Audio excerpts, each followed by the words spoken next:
you all had the Who We Are album drop. I know that was a big project. I know it's one that you put a lot of work into. A lot of people put a lot of work into it.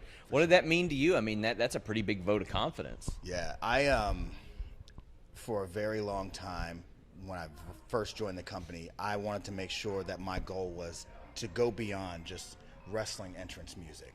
So I wanted to impact I wanted to impact the storylines, people's personal playlists.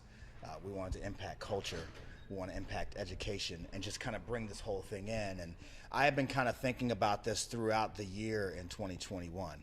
And when the time came, as I was kind of planning out 2022, it's probably mid-November, I reached out to some people and I said, this is what I want to do. And I said, I want this to be authentic storytelling. And I remember watching Ice-T's documentary, Something from Nothing, the Art of Rap. And I was just blown away by, he would go and visit all the old school hip hop heads, and they would freestyle, no music, no nothing, and it was just telling the story.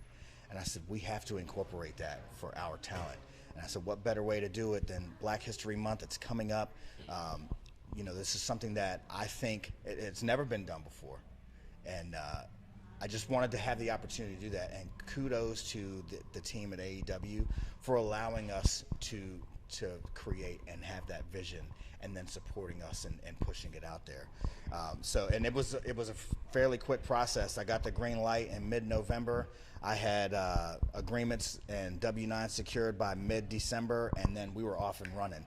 And it was 35 artists and producers, 15 different studios across the United States, and I was doing this while doing TV and video game music. Yeah. So, but it actually helped that I had other artists that were involved. It allowed me to step back, allowed them to create, be authentic in the storytelling and the directions that they were being given, and it all kind of came together. We actually had a cool story, the Private Party theme on there. It's Ready to Go by Stalo Yeah. Dom. He had his music prepared, and the people he was supposed to go record with just dropped off the face of the earth. Oh, man.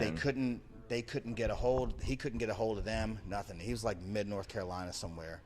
So Isaiah texted me. He was like, I don't know what we're gonna do. We're gonna miss the deadline. I said, hang on a second. I put in 2 calls, and I said, I'm gonna see if this works. I put in 2 calls. Another call came back to me. I had a studio in North Carolina booked for him. We paid the studio time in advance. I cash apped him gas money to drive to the studio. And he ended up getting it done the very next day, the day of the deadline to have the track done, and it was perfect, And to be able to make moves like that on the fly and still let things go and nothing fall apart, it's pretty awesome. Was happy to see our Grapsity guys, Will Washington and Righteous Reg, a part of that. Man, that podcast has been incredible for us, for them, for the audience, and then performing as we filmed this last night. It made me so happy. Good things happening to good people is what I like. Are you all looking to do more concerts? Is that something that you want to do? Absolutely. I'm hoping so. We had some talks yesterday, some brief discussions back and forth about Double or Nothing. Mm-hmm. I definitely want to expand on what we did last night. We had a very quick build up for this one, so hopefully we can get in front of it and make it even more interactive, not just for the fans, but with the talent involved as well. I don't want to go too deep into it because I got to present the plan after today. Sure. But if it flies, it's going to be pretty wild. It's going to be pretty wild.